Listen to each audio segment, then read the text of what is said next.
dalam bab yang ke-35, hadis ke-46 dalam Kitabul Iman.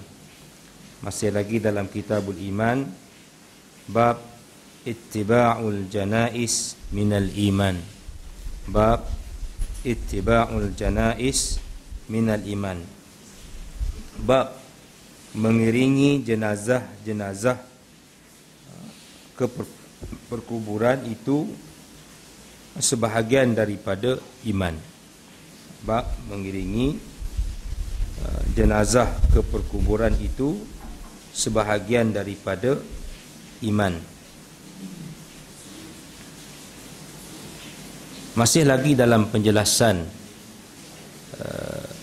yang kita boleh faham daripada tajuk-tajuk yang dibawa oleh Al-Imam Bukhari ini, menunjukkan bahawa iman kita itu terzahir melalui amalan, tergambar melalui amalan.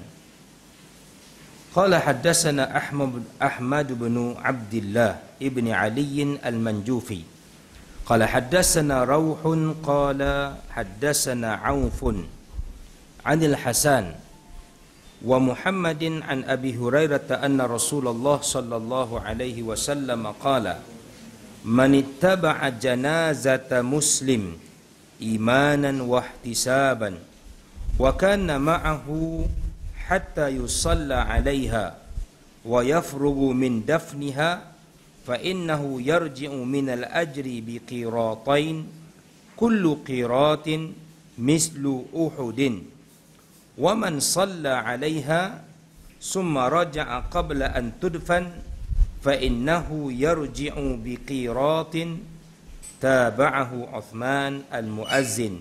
Qala haddatsana Aufun an Muhammadin an Abi Hurairah anin Nabi sallallahu alaihi wasallam nahwa. Maksudnya Ahmad bin Abdullah bin Ali al-Manjufi telah menyampaikan kepada kami. Katanya Rauhun telah menyampaikan kepada kami, katanya Aufun telah menyampaikan kepada kami daripada Al-Hasan dan Muhammad daripada Abu Hurairah bahawa Rasulullah sallallahu alaihi wasallam telah bersabda, sesiapa yang mengikut jenazah seorang muslim, manittaba'a janazata muslim, sesiapa yang mengikut jenazah seorang muslim kerana didorong oleh keimanan dan mencari pahala.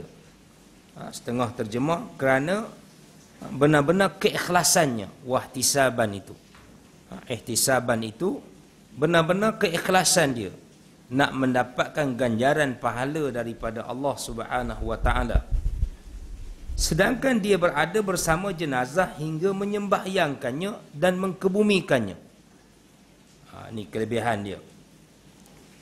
Bila seorang itu mati, kan, satu daripada kewajipan kita seorang muslim ialah mengiringi jenazah ke perkuburan.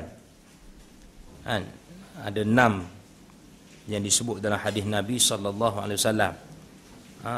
Apabila diminta nasihat, kita bagi nasihat. Apabila sakit, kita menziarahinya. Apabila diberi salam, apabila bertemu, kita beri salam. Di antaranya juga ialah berkenaan dengan kematian ini. Disebut dalam hadis Nabi sallallahu alaihi wasallam yang sahih.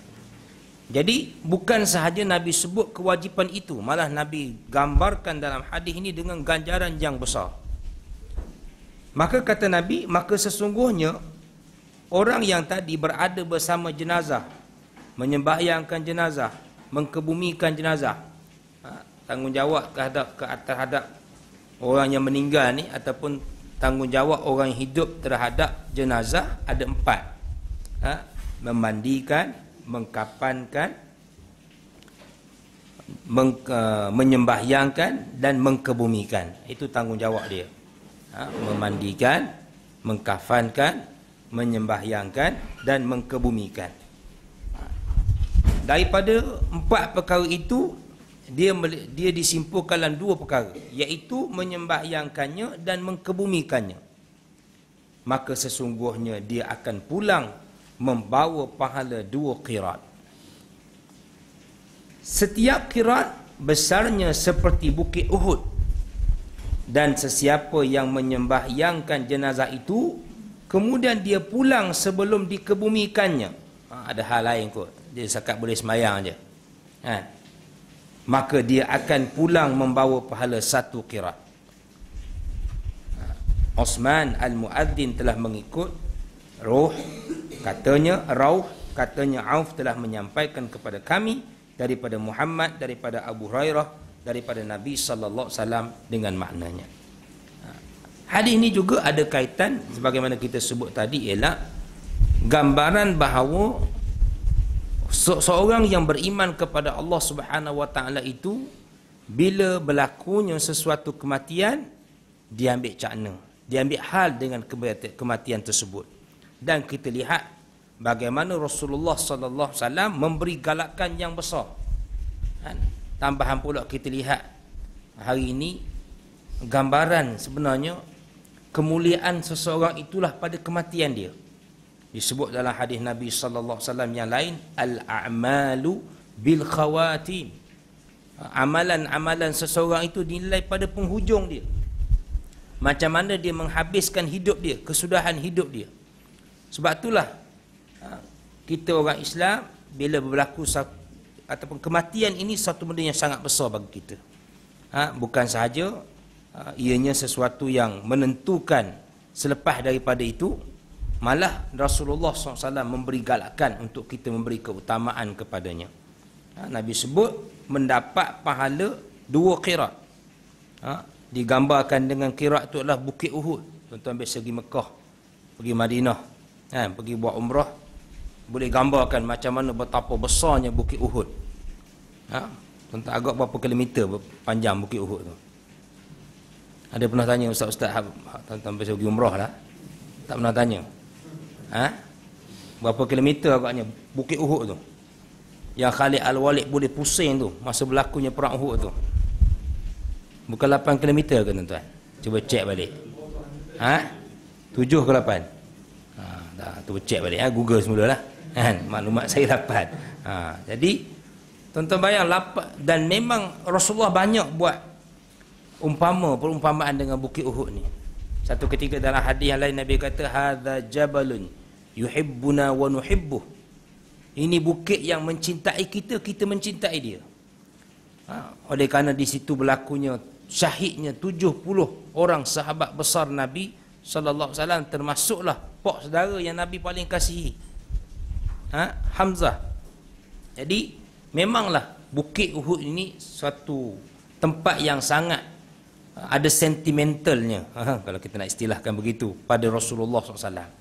Nabi akan suka pergi ziarah di bukit Uhud, mengenangkan peristiwa Uhud, perang Uhud yang berlaku, Ghazwat Uhud, yang mengorbankan banyak sahabat besar Nabi sallallahu alaihi wasallam. Bagaimana pasukan-pasukan pemanah yang ingkar kepada arahan Rasulullah sallallahu alaihi wasallam. Dalam hadis ni pula Nabi gambarkan pula kelebihan dia. Kelebihan dapat pahala sebesar bukit Uhud. Tu dia sama sekali begitu. Siapa yang pergi sampai semayang saja dapat 1, mana ibarat 1 bukit Uhud. Pahala dia besar mana tu. Siapa yang pergi lepas semayang diikut pula sampai ke kubur. Kita tengok kan, biasanya akan 2 kelompok lah. Ada orang boleh tunggu sampai semayang, ada orang akan tunggu sampai habis. Biasanya akan dapat 2 kelompok manusia lah. Dan disitulah kelebihan yang dikurniakan oleh Allah Subhanahu wa taala melalui apa yang disebut oleh Nabi sallallahu alaihi wasallam tadi. Iaitu gambarannya, kelebihannya, yang walaupun hadis ni nak cerita tentang, asasnya nak cerita tentang mengikut jenazah ke perkuburan itu sebahagian daripada iman. Jadi jangan kita tak ambil hal yang berkait dengan kematian ni. Jangan kita bila ada orang meninggal, bila ada orang dengar berita orang mati, tak apalah, biarlah, seboleh yang mungkin, kalau kita mampu hadir, kita hadirlah.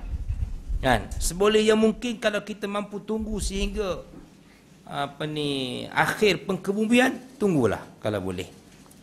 Raikan. Di samping ganjaran besar tadi, dan sememang itulah penghormatan terakhir kita kepada siapa-siapalah kawan kita ke, jiran tetangga kita ke. Itulah penghormatan yang kita boleh beri kepada dia sebelum dia melangkah ke alam yang lain.